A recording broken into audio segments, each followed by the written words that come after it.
Thank you. Well, first let me say I am blown away and really happy to be here. And I wish each and every one of you the very best as you become not only galvanizers, but entrepreneurs and innovators and business leaders in every way.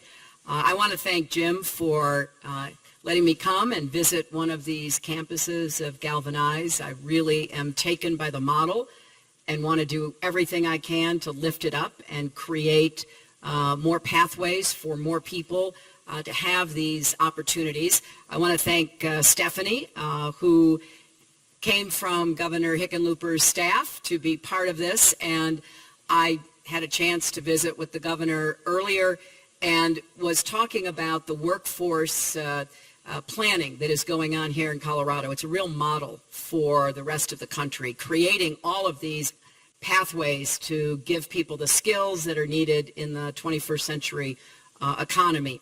Julianne Lerner, thank you very much for the exciting work that Pan Exchange is doing. I know just a little bit about commodities and their trading, their buying, their selling, both futures and the actual commodities themselves. And what you are doing, Julie, is just transformational, because for most of the world, the agricultural workers are women.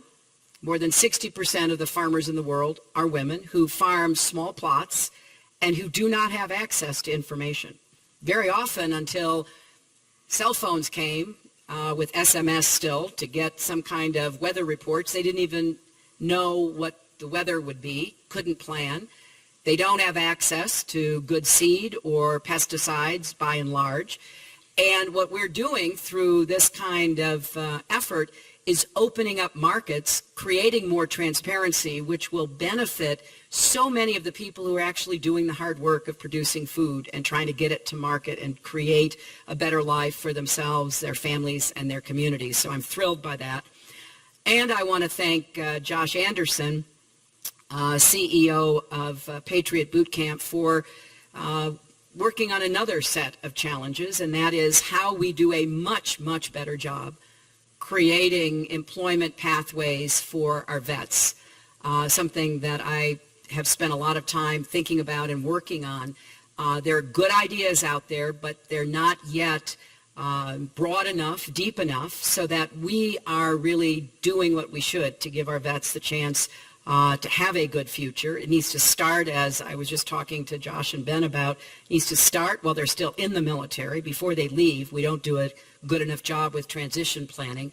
And then we've got to do more to get them connected with successful programs that produce results, as opposed to being scammed, which happens too often at the programs that they are looking at or enticed into being part of without really any employment at the end of it. So using Patriot Boot Camp as an example and giving the results that you've had gives me a lot of hope that we can do a much better job for our vets, and that's something that I am 100% committed to. I am so excited about being here. Now, I do plead guilty to being a policy wonk, and I know that can be boring, and I know that putting out plans can sometimes seem less than inspirational, but it really matters what we do and how we do it if we're going to create the economy of the future. And it matters to me to find examples like here at Galvanize that we can lift up and try to take to scale. I was delighted to learn that there will soon be a Galvanize in New York, and that we will have the benefit of that. So I am on a mission to find out what works. Not what we hope will work, because we'll get to that, but what works right now and how we do more of it, and how we create a lot more of this kind of model, because what we've been doing is not sufficient. It doesn't really produce the results we want for the vast majority of young Americans, or even mid-career Americans coming out of the military, changing jobs in the civilian workplace. So this is part of a pioneering community.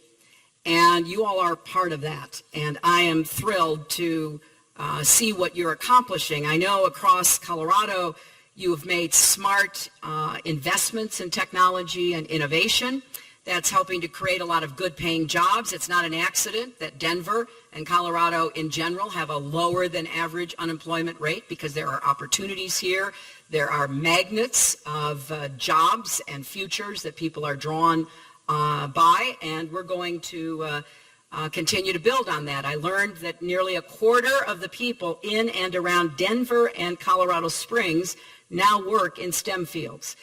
So that is what we are trying to help create elsewhere. The rest of the country could learn a lot about what's working here. I want America to get back in the future business.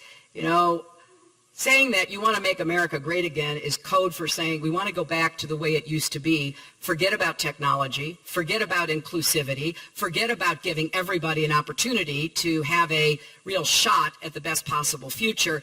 Well, that is not who we are as Americans. We don't go back, we go forward. But we got to go forward with intelligence and a real sense of purpose. So my goal is we build an economy that works for everyone, not just those at the top. And that's why today I am releasing a comprehensive plan to keep America on the cutting edge of technology and innovation. It is one of our biggest assets, and I want it to be democratized. I want more people in more places to feel that their future lies in STEM, in technology, in helping to create the jobs that we're going to attract.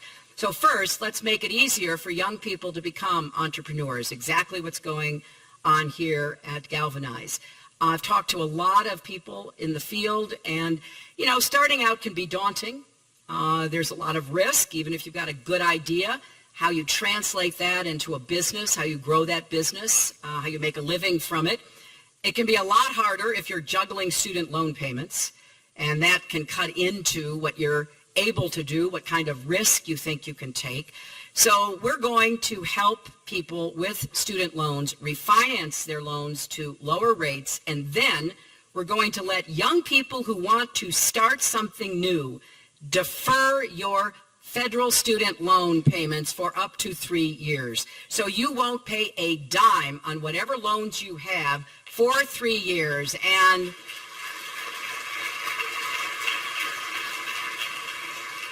we want to go even further. So if you get that enterprise up and going, we want to forgive a portion of your debt because you have become a job creator, and we need more job creators, and we need more young people starting businesses, startups, and other kinds of opportunities. So the burden of student debt is not only an individual burden that affects your life choices, it's an economic burden. $1.2 trillion in student debt.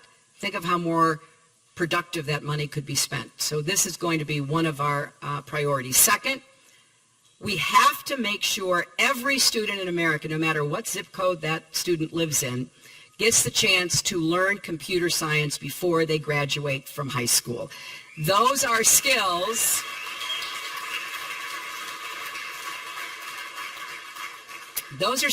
you know so well, you're here at Galvanize, that will help you compete and succeed in the global economy. You know, when I used to visit schools as First Lady of Arkansas, First Lady of the United States, a long time ago, I would have what I called the Chelsea test.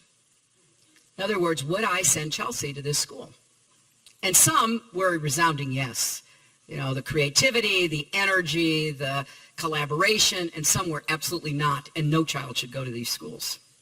So now I'm a grandmother, so I have the Charlotte and Aiden test. Would I send these precious grandchildren to any of these schools that I visit?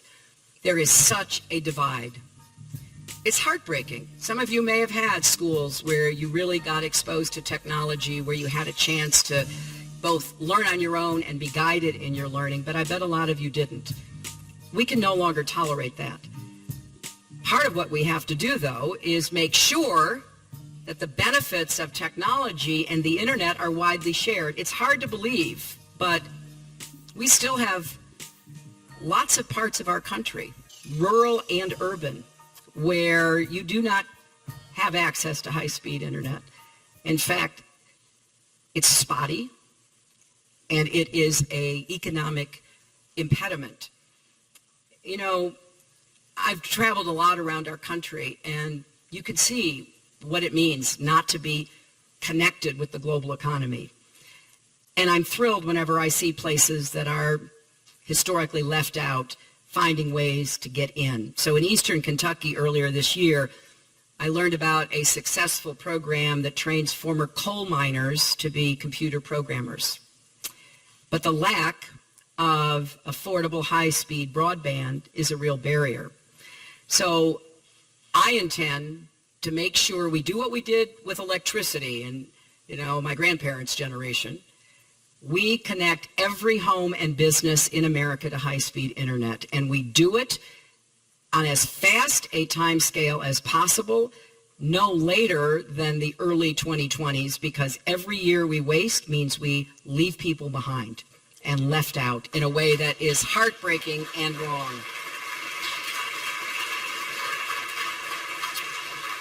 Now, I really believe part of what this election will turn on is how we're going to create more good jobs with rising incomes. And there's a lot of legitimate anxiety, fear, and even anger in many parts of our country because people feel like the economy has failed them. They haven't recovered from the Great Recession. The government has failed them because they haven't been a good partner in helping people find their footing and going forward. So I think this is going to be one of the defining issues in this election. And I'm going to keep talking about what we can do together, a positive vision that if we do it, will give so many more people like yourselves a chance to be galvanizers. And I'm going to talk about why we need to get back into the future business, because that's who we are as Americans. I don't think we're people who, you know, look backwards. We should be looking forward. And we're going to focus on what will make the American economy work for everyone, not just those at the top. So coming here today is a real treat for me because it's exactly what I want to see everywhere. And it is something that I also want to be sure is available to every American. And somehow we're going to have to work to make that so. And that has to start in schools. And it has to start with people believing that every kid can be a part of the future. Not just some of us, but every single one of us. So thank you for really being part of this future that we have to create. It is something that I care deeply about, and I wish you all well.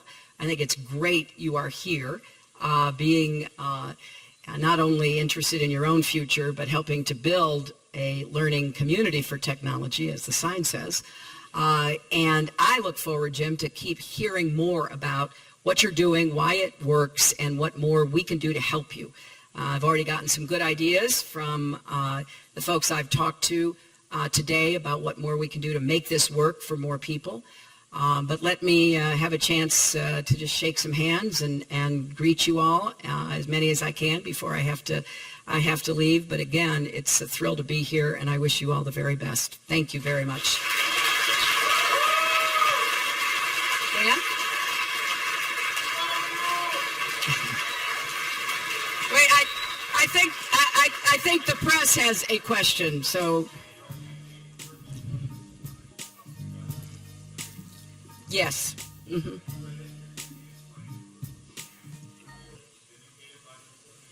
Well, first, the question, if you couldn't hear it, was about the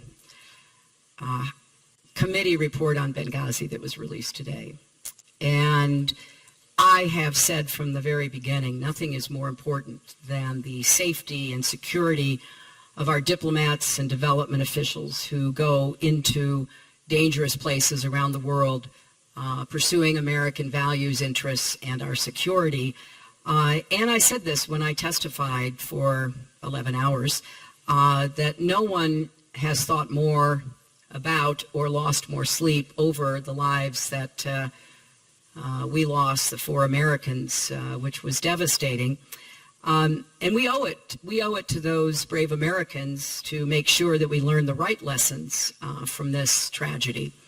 That's why I immediately put together an independent committee to go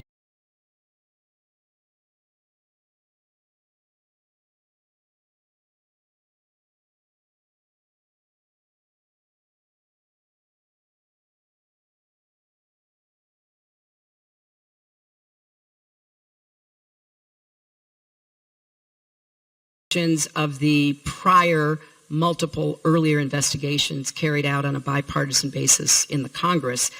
So while this unfortunately took on a partisan tinge, I want us to stay focused on what I've always wanted us to stay focused on, and that is the important work of diplomacy and development. That's especially true in dangerous places. We cannot withdraw or retreat from the world.